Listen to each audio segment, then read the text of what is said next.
Qəlbləri qorxuya salan nədir?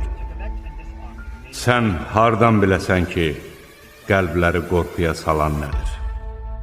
O gün insanlar ətrafa səpələnmiş pərvanələr tək olacaqlar. Dağlar isə didilmiş yun görkəmi alacaqdır. O, qiyamət günü nə vaxt olacaq deyə rişxəndlə soruşur. Gözlər bərələ qalacağı, ay tutulacağı və günəşlə ayın qovuşacağı zaman o gün insan deyəcəkdir: hara qaçaq? Xeyr, o gün pənah aparılacaq yer tapılmayacaq. O gün qayıdış ancaq sənin Rəbbinə olacaqdır. Haqq olan qiyamət.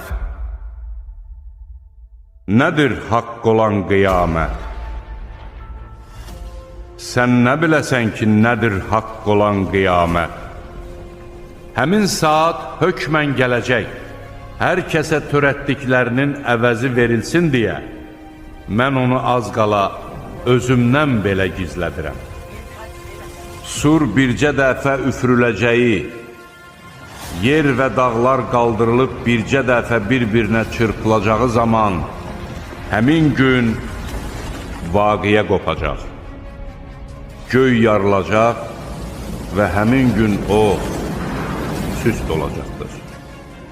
Günəş sarınacağı zaman, ulduzlar soluxub sönəcəyi zaman, dağlar hərəkətə gətiriləcəyi zaman, boğaz dəvələr başlı başına qalacaqları zaman, vəhşi heyvanlar bir yerə toplanılacağı zaman, dənizlər alovlanacağı zaman, hər kəs öz tayına qovuşdurulacağı zaman, diri-diri torpağa bastırılmış qız uşağı soruşulacağı zaman, hansı günaha görə öldürülmüşdür, səhifələr açılacağı zaman, göy qopardılacağı zaman, cəhənnəm alovlandırılacağı zaman və cənnət möminlərə yaxınlaşdırılacağı zaman, hər kəs bugün üçün özünə nə tədarük etdiyini biləcəkdir.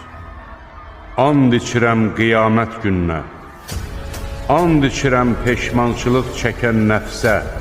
İnsan elə düşünür ki, biz onun sümüklərini yığa bilməyik. Mütləq yığacağıq. Biz onun barmaq uclarını bərpa etməyə qadir